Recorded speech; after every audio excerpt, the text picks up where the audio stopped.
Cette journée, c'est vraiment la vôtre. Tout doit être dit sans aucun tabou, comme nous le faisons dans toutes nos réunions.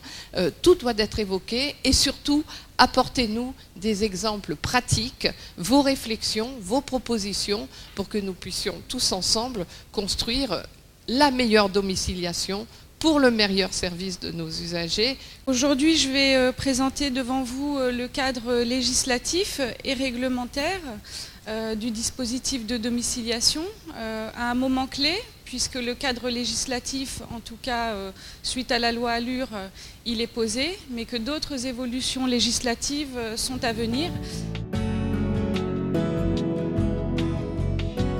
Premier résultat, est-ce que vous pratiquez ou non la domiciliation? À cette question, on a les 3/4 des CCAS qui répondent oui. La deuxième question de l'enquête, en très très grande majorité, on est à 94% des CCAS qui ne domicilient pas, qui expliquent qu'en fait ils n'ont pas reçu de demande de domiciliation, en l'occurrence 2012-2013, c'était les 2 années sur lesquelles portait la question. On n'est pas forcément sur des CCAS qui refusent en bloc la domiciliation, on est peut-être plus sur des CCAS qui ont des difficultés avec certains types de publics. Et on a effectivement parmi les domiciliataires à peu près 40% des CCAS qui disent avoir déjà refusé une demande de domiciliation. On peut synthétiser avec 3 problématiques qui se posent sur le partenariat. Le fait qu'il n'y ait pas forcément d'organismes agréés sur certains territoires. Le fait que même lorsqu'ils existent, ils ne sont pas forcément connus des CCAS. Et puis le fait enfin que même lorsqu'ils sont connus des CCAS, ils font pas l'objet forcément d'un partenariat organisé, développé. La domiciliation, c'est quels acteurs, pour quel public, qui ont quels besoins. Comment on organise cette responsabilité collective de l'accès aux droits.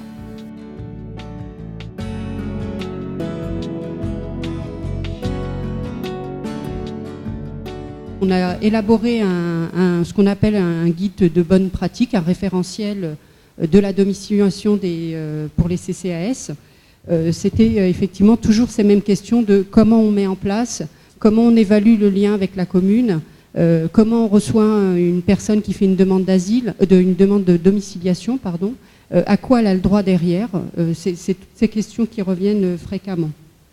Et c'est d'autant plus problématique, ou en tout cas ça pose question, parce que le CCAS, en fait, avec sa domiciliation, vient valider l'ancrage territorial de la personne et constitue ainsi une porte d'entrée sur tous les autres services municipaux, que ce soit les crèches, écoles, centres sociaux, activités sportives et culturelles, etc. Le fait qu'il n'y ait pas de domiciliation sur les petites communes peut s'expliquer aussi par le fait souvent que c'est un système qui n'est pas très connu et que l'inquiétude de ces élus-là, c'est de dire si je fais une domiciliation sur mon territoire, ça va m'engager à quoi ? On peut travailler, l'État peut demander à travailler avec ce que Raffarin appelait l'intelligence des territoires.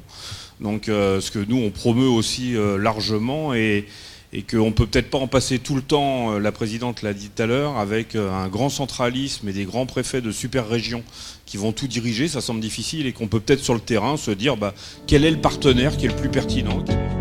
La domiciliation administrative, elle s'adresse bien sûr aux plus démunis, à ceux qu'on peut appeler parfois les invisibles parce qu'ils n'ont pas de toit, pas d'adresse. Et c'est vrai que ne pas accéder à ces droits quand on n'a pas de toit, mais pour moi c'est vraiment ce qui peut arriver de pire. Quelles sont donc les perspectives aujourd'hui ? D'abord, je souhaite que le dispositif soit simplifié, stabilisé juridiquement et mieux animé localement.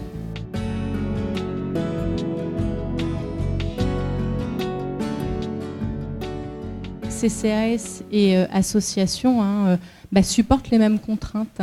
Le fait d'un manque de financement de cette activité de domiciliation, qui est souvent appréhendée et réduite à la simple boîte postale, alors que derrière, c'est un travail d'accompagnement et d'accès aux droits. Je reviens aussi sur la nécessité de développer une offre au niveau national de formation des acteurs pour aider à la compréhension du dispositif de domiciliation. Dans les schémas départementaux, c'est vrai qu'on s'est rendu compte que sur certains territoires, les questions spécifiques asile étaient plutôt mises de côté. On pense que c'est vraiment dommage. L'idée de la réforme, c'est de faire un état des lieux total des difficultés et de ne pas oublier celles-ci et de trouver des solutions qui englobent l'ensemble des personnes sans domicile. Voilà. Très bien de faire des schémas départementaux. mais je pense qu'il faut une coordination régionale de ces schémas pour les coordonner, harmoniser les contenus et également les dates de schémas. C'est exactement la même problématique qu'on rencontre par rapport aux schémas départementaux d'accueil et d'habitat des gens du voyage. Bien évidemment, les financements sont indispensables. On ne peut pas faire de texte de loi en déléguant aux collectivités sans donner les moyens qui vont avec. C'est absolument impossible. Vous savez très bien qu'avec la contrainte financière qui impacte notre pays actuellement, eh bien, c'est en cascade la restriction et on ne peut pas donc avoir de grandes ambitions sans accompagner les acteurs de proximité dans la mise en place de ces dispositifs.